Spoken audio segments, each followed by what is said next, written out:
Hello बच्चों, कैसे हो आप सब। तो आज मेरी जो ये नी है, ये आप देख पा रहे होंगे, यहाँ से मेरी नी बेंड हो गई और अभी मैं ऑर्थोपेडिशियन को दिखाने जा रही हूँ। ट्विस्ट हो गई थी ये। और अभी यहाँ से जो नियरेस्ट ऑर्थोपेडिशियन है वो है रामपुर बुशहर में, खनेरी हॉस्पिटल बोलते हैं उनको, उस हॉस्पिटल को। तो वहाँ दिखाना है। एक्सरे हो गया है, तो एक्सरे में हालांकि कोई फ्रैक्चर नहीं आया, बट लिगामेंट या सॉफ्ट टिश्यू इंजरी लग रहा है मुझे। और ये हुआ है इन महाशय की वजह से। ये है मेरे हस्बैंड जो गाड़ी ड्राइव कर रहे हैं। और यहाँ पे हुआ क्या था कि मैं गाड़ी से उतर रही थी, सीट बेल्ट थी। तो ये सीट बेल्ट हमारी फ्रंट की जो सीट की सीट बेल्ट होती है, काफ़ी टाइम से लूज जैसी हो गई थी ये, और इसमें मेरा पाँव फंसा और एक्सीडेंटली ट्विस्ट हो गया और मैं नीचे गिर गई। और थोड़ा सा वेट भी मेरा ज़्यादा है, तो उस वजह से सारा जब प्रेशर आया नी पे तो लिगामेंट इंजरी लग रहा है मुझे हुई है।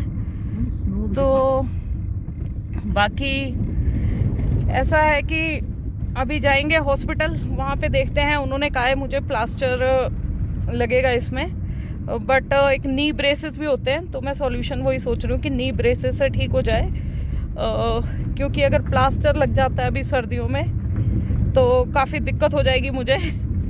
और उसका एक दूसरा डिसएडवांटेज ये हो सकता है कि जो नी है आपकी, जब प्लास्टर लगता है ना, तो वो बेंड नहीं होएगी। तो जब वो बेंड नहीं होगी तो वहाँ पे नीचे को नहीं जब आएगी तो इमोबिलाइज स्टेट में चल जाती है, और बाद में उसी को ठीक करने में 2 महीने तक लग जाते हैं। अभी मैं आपको एक क्लिप भी दिखाती हूँ अभी रास्ते की। और ये हस्बैंड कैसे इसके लिए रिस्पॉन्सिबल हैं, क्योंकि सीट बेल्ट इनको हमने काफ़ी टाइम से बोला था कि ठीक करा दो, तो ये सुनते नहीं है और इन्होंने ठीक नहीं कराई। और जब मैकेनिक के पास वहाँ गई भी थी तो मैकेनिक जी ने भी हमारी सीट बेल्ट को अंदर की तरफ को उन्होंने पुश किया और वो उसको कहा कि ऐसे ही काम चल जाएगा। तो अभी मैं आपको दिखा दूंगी कौन सी सीट बेल्ट थी। और ऐसे ही मेरा, और अभी मैं आपको बाहर का वो भी दिखाती हूँ, क्या यहाँ का दृश्य है, बहुत ही सीनिक ब्यूटी है। ये देखिए, ये है सामने आपको दिख रही है किन्नौर की पहाड़ियाँ जहाँ पे की बर्फ़ है। ये बीच में आपको सतलुज रिवर दिखेगी, और इस साइड का एरिया कुल्लू का है। और ये कल्प्रिट सीट बेल्ट है फ्रंट सीट की, और ये कल्प्रिट यहाँ पे बैठे हैं जो ड्राइव कर रहे हैं। इन्होंने ही मुझे बोला कि तुम वीडियो बना सकते हो। तो मैं अभी सब जो पत्नियाँ अपने पतियों से परेशान हैं, तो वो भी मेरे साथ जुड़ के अपने पतियों को गालियां दे सकते हैं क्योंकि ये लोग कभी अपनी पत्नी की बातें नहीं सुनते हैं, और हमारी गोडे बेचारे इनको भी सफ़र करना पड़ता है। तो वैसे तो मैं एजुकेशनल वीडियोस ज़्यादातर शेयर करती हूँ, बट मुझे लगा कि इसके बारे में जो नी प्रॉब्लम्स है ना, इसके बारे में भी, और जो फ्रैक्चर्स ये हो जाते हैं कई बार, तो हमें तब महसूस होता है कि हम कितने फॉर्चुनेट होते हैं जब हमारी सारी बॉडी काम कर रही होती है। क्योंकि मुझे पता है कि अब मेरा नी काम नहीं कर रहा है, तो इवन मुझे वॉशरूम वगैरह जाना है तब भी मुझे सहारा लेके चलना पड़ता है।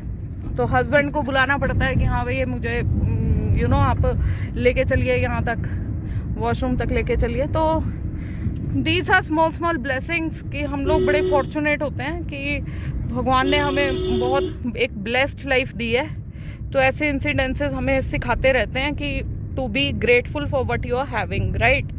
तो बात यही है कि you should always be grateful, because हमारी जो बॉडी भगवान ने हमें दी हुई है ना, कई बार हमें ऐसा लगता है कि यार लाइफ में बहुत सारी चीज़ें हो रही हैं, ये नहीं है वो नहीं है, बट जब ऐसी चीज़ें, अब जैसे मेरे को ये नी इंजरी हुई है ना, मुझे पता है कि भैया बहुत कुछ है लाइफ में, है ना। तो उन चीज़ों की तरफ देखो and always be grateful for what you are having, ठीक है। एंड बाकी मैं आपको दिखाती हूँ, बीच में भी आएगी सीनरीज, तो वो I will share with you.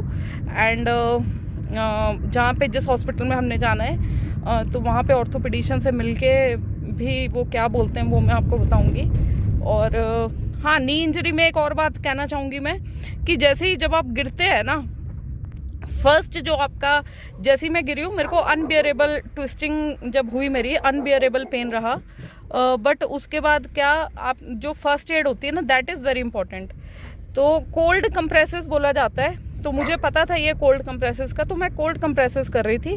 But क्योंकि सर्दियों के सीज़न में ऑलरेडी टेम्परेचर बहुत डाउन है जहाँ मैं रहती हूँ, यहाँ पे स्नो भी पड़ती है कभी कभी, तो इतने टेम्परेचर डाउन में, और मेरे डैडी ने मुझे डांटा कि भाई क्या कर रहे हो तुम, इतनी ठंड है, ऊपर से तुम कोल्ड कंप्रेसेस दे रहे हो। हालांकि उनका क्वेश्चन भी सही था कि इतनी ठंड में तुम भैया कोल्ड कंप्रेसेस, आइस लगा रहे, इसके ऊपर बर्फ़, ऑलरेडी बर्फ़ वाला सीज़न है और तुम बर्फ़ें लगा रहे हो, कहीं तुम ठंड ना हो जाए। तो इसका भी ना एक फंडा होता है कि जब भी कोई इंजरी होती है ना आपको, तो वहाँ पे जब हम कोल्ड कंप्रेसेस लगाते हैं ना, तो वहाँ की जो ब्लड सप्लाई है ना, जो वेसल्स हैं, तो वो सिकुड़ जाती हैं। तो जब वो सिकुड़ जाएंगी, तो जो भी अंदर इंजरी हुई है ना, तो वो बैठ जाएगी, स्वेल नहीं हो पाएगी। अगर आप एकदम से हॉट कंप्रेसेस दे दोगे तो वो एकदम से फूल जाएगा। तो मुझे इस चीज़ का भी काफ़ी फ़ायदा हुआ, मेरी स्वेलिंग बहुत ज़्यादा नहीं आई है हालांकि। और बाकी फिर पेन किलर्स वगैरह लिए मैंने, अभी मेरा तीसरा दिन है, तो एक्सरे क्लियर आया था, बट अभी ऑर्थो वालों ने क्योंकि कहा है कि प्लास्टर लगना है, एंड बाकी सेकंड ऑप्शन जैसे मैंने आपको बताया कि नी ब्रेसेस की। और बाकी बीच में दिखाऊंगी मैं आपको क्लिपिंग्स जो भी होंगी, ठीक है, स्टे ट्यून्ड। सो इधर से देखिए आप लोग सीनरी, ये गाड़ी में से ये पहाड़ियाँ दिखाई दे रही हैं आपको, ये पहाड़ियाँ हैं कुल्लू की, डिस्ट्रिक्ट कुल्लू की पहाड़ियाँ हैं जी ये, और निर्मंड वहाँ पे एरिया है वहाँ की। तो ये रास्ता ही है अभी हमारा, अभी हम पहुँचेंगे रामपुर बुशहर। रास्ते में अभी सतलुज नदी आएगी, तो वो भी आपको दिखाते हुए चलेंगे।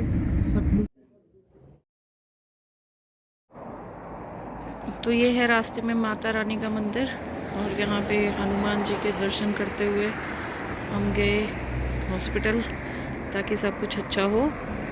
तो जय हनुमान जी, जय बजरंगबली, सब बढ़िया करें आप। तो ये हनुमान जी को हमारा शत शत नमन, यही इन्होंने ही दुनिया चलाई हुई है। हॉस्पिटल से आ गए हैं, प्लास्टर के लिए बोला था उन्होंने, बट जब चेक किया तो स्वेलिंग नहीं थी इतनी।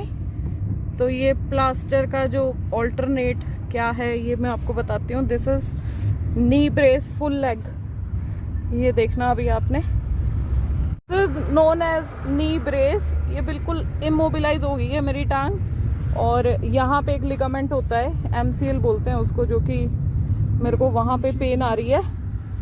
और बाकी ये पूरा प्लास्टर की तरह इसने कवर कर दिया है, और सपोर्ट ये प्रोवाइड करता है। So this is alternative to जो हमारे कन्वेंशनल प्लास्टर्स हैं।